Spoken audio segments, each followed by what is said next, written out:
I have literally just done a video about the weird current shame and taboo around Englishness. And then this happened. A 12-year-old girl dragged out of class, put in isolation, made to feel ashamed. Guess what? Simply for wearing a dress that shows pride in the country where she was born and raised, Britain.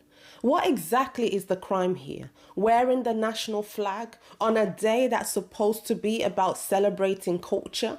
It's so ridiculous that in 2025, in a country that constantly talks about inclusivity and diversity, you can get punished for expressing your own cultural identity if that identity happens to be English or British. We've reached a point where every group is encouraged to shout proudly about who they are, and rightly so.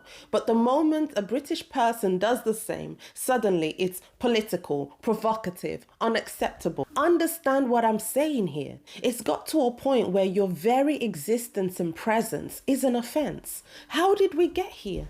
And this is a child we're talking about. A child who was excited to share her pride in the culture she belongs to. And instead of being celebrated for participating, she was humiliated. There's a recurring message here, a message that Britishness isn't allowed, that this identity is somehow dangerous or shameful. It's absolutely absurd that in modern day Britain, wearing the Union Jack has become so controversial. These so-called adults are so terrified of appearing too nationalist, and I genuinely believe that if she and her family wanted to, they should take legal action, because unless there's something huge we're missing here, this looks like discrimination, especially if no one else was singled out or humiliated if they wore their own national dress or attire. Any lawyers here watching this? What are the rules here? This is not just about one school, it's about a broader sickness in this country. People are so desperate to prove how anti-racist and progressive they are that they've started treating national identity of the majority as something shameful or hateful, and that's deeply unfair, not just to English people but to all of us who live here, because multiculturalism should mean everybody belongs. And that's what makes this whole thing even more tragic, because honestly, multiculturalism could have worked. British people are some of the most tolerant, welcoming and accepting people you will ever meet. That's why for decades so many didn't mind living side by side with people from all over the world. Sure, it's true that some people didn't like it. There were tensions, there was racism. Of course, that's natural. But a huge number of ordinary British people, they built lifelong friendships with people from different backgrounds, invited each other to weddings, shared meals, formed new relationships, even married people from other cultures. But now things have gotten so out of hand, because instead of multiculturalism meaning cultures living side by side, it's become this twisted idea that the majority culture has to step aside, stay quiet, not exist too loudly so as not to offend anyone. British people, for the most part, have shown immense patience and open-mindedness. They've bent over backwards to welcome others, but you can't keep telling people that their culture doesn't count or that their national symbols are offensive and then expect them to keep smiling about it. Resentment is built. It makes people feel like strangers in their own country. Let me go back to multiculturalism.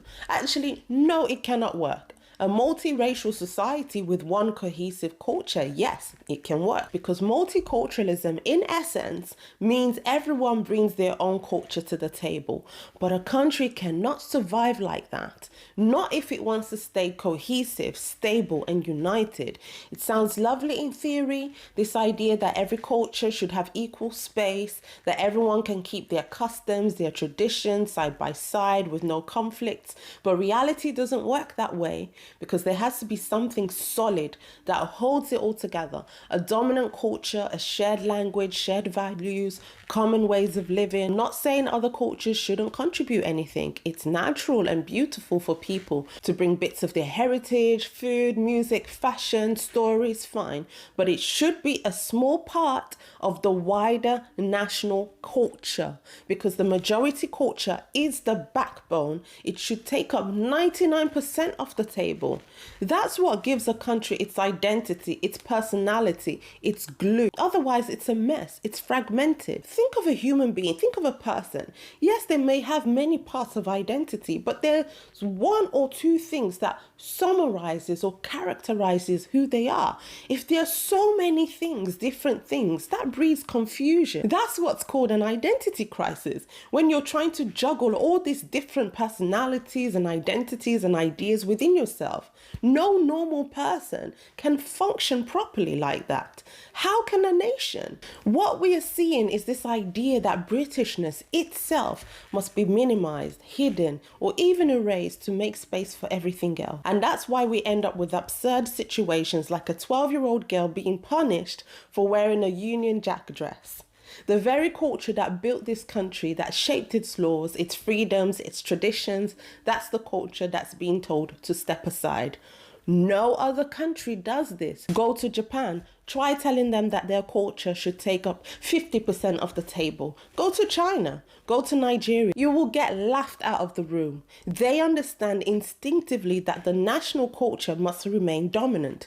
That's the problem with multiculturalism as it's practiced today in Britain. And another thing, if you keep erasing the majority culture, people will lose their cultural literacy. Young people will grow up not knowing the country's own references, Shakespeare, the history behind Magna Carta, or why certain values even exist. They are left without roots, knowing every single global cause, every imported ideology, but nothing about the soil beneath their own feet. And this is what Courtney was trying to do, this 12-year-old girl. She was trying to do this with a speech. She was talking about Shakespeare, the royal family. She was trying to share the pieces of British culture that mean something to her. Because this is what kids should be encouraged to do on a culture day. In fact, any day doesn't need a culture day for this. Speak about the traditions of this country, the stories, the symbols. So I am going to keep saying it.